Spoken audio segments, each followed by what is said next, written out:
కానీ చాలామంది కింద స్థాయిలో కొంతమంది సిబ్బంది మీద అయితే అక్కడ మండల స్థాయిలో కావచ్చు, డివిజన్ స్థాయిలో ఉన్నటువంటి అధికారులకు కూడా కంట్రోల్ లేనటువంటి పరిస్థితి ఉందా?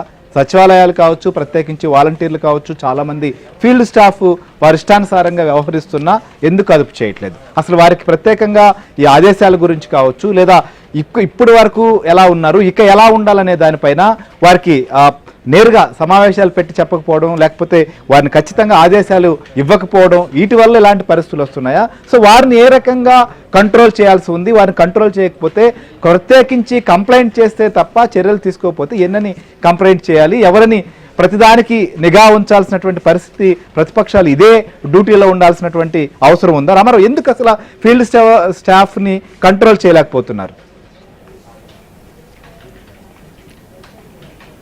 ఫీల్డ్ స్టాఫ్ని కంట్రోల్ చేయలేకపోవడానికి ఒకే ఒక్క కారణం ఉంది. వీళ్ళంతా కూడా వైఎస్ఆర్ కాంగ్రెస్ పార్టీకి సంబంధించి కొంతమంది ఫీల్డ్ స్టాఫ్లో ఉండే అధికారులు కానీ లేకపోతే సిబ్బంది కానీ కూడా స్వామి భక్తులుగా ఉన్నారు. పైగా దీంతో పాటు వీళ్ళంతా కూడా వాళ్ళ ప్రాపకంతో పోస్టింగులు తెప్పించుకున్న వాళ్ళు కావడంతో ఇంతకుముందు గుంటూరు కొలీగ్ సాంబశివరావు చెప్పినట్టు పల్నాడు ఎస్పీ రవిశంకర్ రెడ్డి కానీ లేకపోతే మరికొంతమంది కానీ, ఇటీవల కాలంలో ప్రకాశం జిల్లా ఎస్పీగా నియమించిన పరమేశ్వర్ రెడ్డి, ఆయన కూడా తిరుపతి నుంచి ఇక్కడికి వచ్చారు.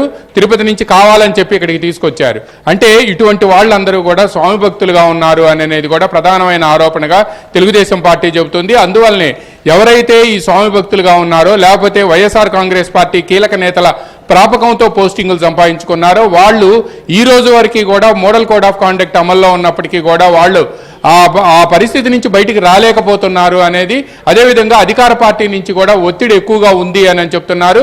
వీటన్నిటికి మించి శ్రీహరి ఇంకో కీలకమైన అంశం కూడా వెలుగులోకి వచ్చింది. ఏంటంటే సివిజిల్ యాప్ ద్వారా ఎవరైనా కంప్లైంట్ చేస్తే ఆ కంప్లైంట్ మీద గంటలోపు కూడా అధికారులు స్పందించాల్సి ఉంది. ఇప్పుడు సివిజిల్ యాప్ ద్వారా తెలుగుదేశం పార్టీకి సంబంధించిన ఎవరైతే నేతలు ఉన్నారో వాళ్ళందరి ఇళ్లలో డబ్బులు ఉన్నాయి అని చెప్పి, పైగా అక్కడ ఎవరైతే అభ్యర్థి ఉన్నారో అభ్యర్థికి సన్నిహితంగా ఎవరైతే ఉన్నారో వాళ్ళందరి ఇళ్లలో డబ్బులు ఉన్నాయి అని చెప్పి కాంగ్రెస్ పార్టీ, వైఎస్ఆర్ కాంగ్రెస్ పార్టీ వాళ్ళ ద్వారా కంప్లైంట్ చేయించేసి వాళ్ళ ఇళ్లపై దాడి చేయిస్తే తెలుగుదేశంలో స్కేర్ క్రియేట్ అవుద్ది అనేది కూడా వైసీపీకి ఒక వ్యూహం రూపొందించింది అని కూడా సమాచారం అందుతుంది. ఈ సమాచారం మొత్తం కూడా తెలుగుదేశం పార్టీ నేతలకు అందటంతో వాళ్ళంతా కూడా అప్రమత్తం అవటమే కాకుండా దీనికి ప్రతిగా ఏం చేయాలనే అంశంపై కూడా వాళ్ళు ఆలోచన చేస్తున్నారు. అంటే ఓటర్ల జాబితా నుంచి ఈ రోజు వరకు కూడా అధికారులను కొంతమంది లోబరుచుకొని తెలుగుదేశంపై కక్షాదింపు చర్యలకు పాల్పడటం వంటి అంశాలపై కూడా ఏదైతే చేస్తున్నారో ఇదంతా కూడా వైసీపీ గేమ్ ప్లాన్లో భాగమేను అని కూడా చెప్తున్నారు.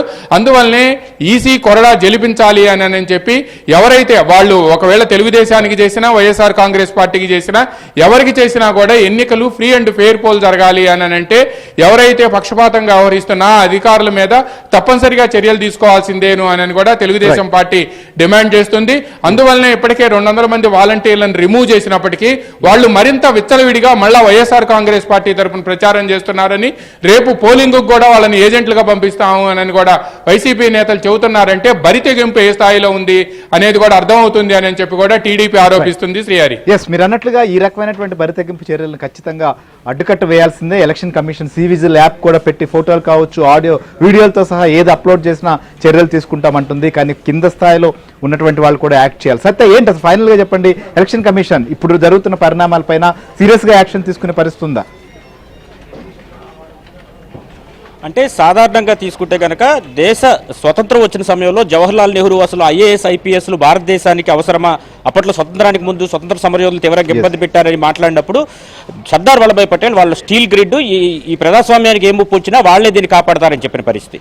అయితే నేడు చూస్తే కనుక ఈ ఐపీఎస్ అధికారులు ఎవరైతే ఉన్నారో, అఖిల భారత సర్వీసులుగా ఉన్నారో వీరందరూ కూడా జాతీయ స్థాయిలో శిక్షణ పొంది వస్తారు. అయితే రాష్ట్ర స్థాయిలో ఉన్న ప్రభుత్వంలో వాళ్ళు మింగిల్ అవుతాం మూలంగా, వాళ్ళ ప్రాపకానికి లోనవుతాం మూలంగా చివరకు వాళ్ళ ప్రమోషన్లకు సంబంధించి లేదా వాళ్ళకు సంబంధించినటువంటి వివిధ అంశాల్లో అన్ని వివరాలను కూడా ముఖ్యమంత్రి వద్ద ఉంచుకోవడం లాంటి సంఘటనల మూలంగా వీరందరూ కూడా రాష్ట్ర ప్రభుత్వం మద్దతుగా నిలుస్తున్న పరిస్థితి అయితే కనిపిస్తోంది.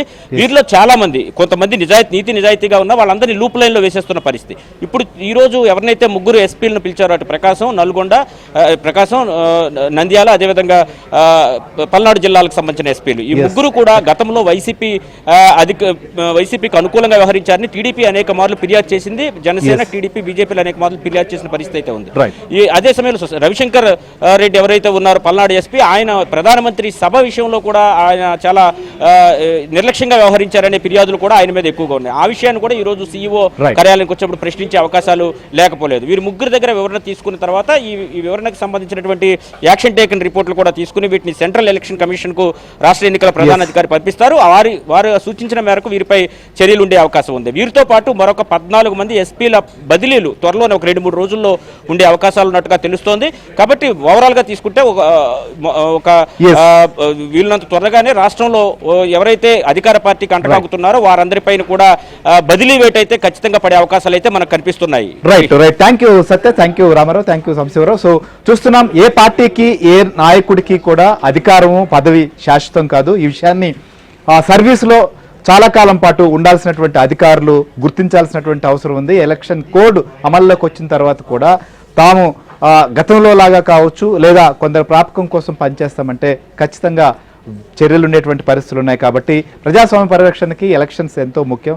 దాన్ని సజావుగా సాగేలాగా సహకరించాల్సినటువంటి పరిస్థితులు